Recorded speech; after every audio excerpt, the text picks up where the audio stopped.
Sholat membuat kita lebih tenang. Jadi kalau ada yang tidak tenang setelah sholat, perbaiki sholatnya. Karena setiap gerakan sholat pun dilatih untuk tenang. Disebut dengan tuma'ninah itu. Dan ingat ya, tuma'ninah itu melatih jiwa. Ala bidzikrillahi tatmainnul qulub. Masih ingat dalam qulub ada apa? Yo, masih ingat nggak? Saya bikin itu. Hah? Saudara di atas. Ada nafas. Masih ingat? Sodrun, qalbun, nafas. Ya? Nafas. Jadi ternyata teman-teman sekalian, tuma'ninah itu sifat yang melatih kepada nafas. Dan nafas kalau sudah tuma'ninah itu berubah menjadi namanya mutmainnah. Ulang ya.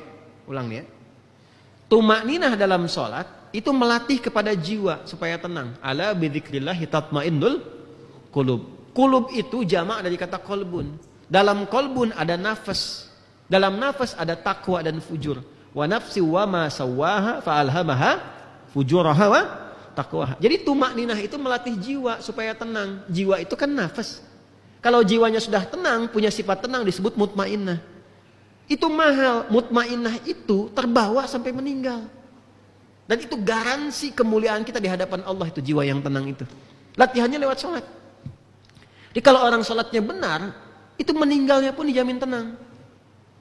Makanya panggilan sholat ketika akan dimulai, pengantar khusyuk itu kadang diingatkan oleh Allah. Rasakan mungkin kamu meninggal dalam sholat itu.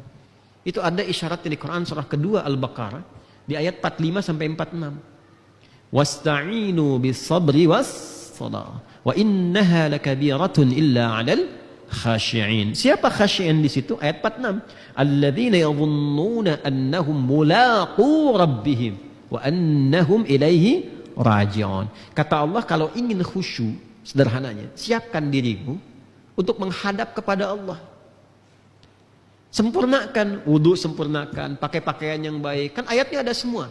Tentang pakaian, Quran surah 7 ayat 31. Ya bani Adam khudhu zinatakum 'inda kulli masjid. Hai anak cucu Adam, kalau sudah tiba panggilan dari masjid, siapkan pakaian terbaik. Sempurnakan wudu, Quran surah 5 ayat yang ke-6. Ya ayyuhalladzina amanu idza qumtum ilas salati faghsilu wujuhakum wa aydiyakum ilal marafiqi, dan seterusnya ayat. Sempurnakan. Untuk apa? Karena mau menghadap Allah.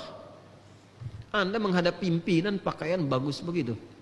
Ya, mau ke pelaminan sampai dipesan luar biasa sebelumnya. Ya, datang ke pesta bahkan dijahit jauh-jauh hari sebelumnya. Ini memenuhi panggilan Allah yang sangat luar biasa. Akan mengabulkan permintaan kita, memaafkan, mengampuni kesalahan, membebaskan kita dari keburukan. Kenapa enggak ditampilkan yang terbaik? Nah, setelah itu rasakan wa annahum ilaihi raji'un.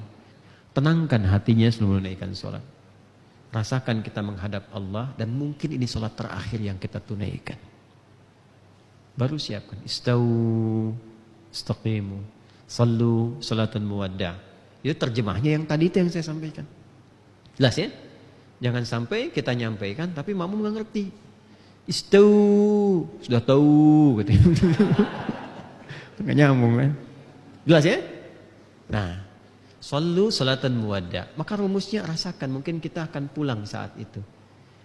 Latihan yang dilatih tiap hari seperti itu yang menjadikan tuma'ninah. Tuma'ninah kalau sudah menjadi sifat bagi nafas, maka menjadi mutmainnah. Maka kalau meninggal pun yang dipanggil itu yang mutmainnah itu, nafasnya itu. Itu yang dimaksud Quran surah 89 Al-Fajr ayat 27 sampai 30. Ya ayyatuhan nafsul mutmainnah, irji'i ila rabbiki radiyatan radiyah. Fadkhuli fi ibadi wadkhuli jannati.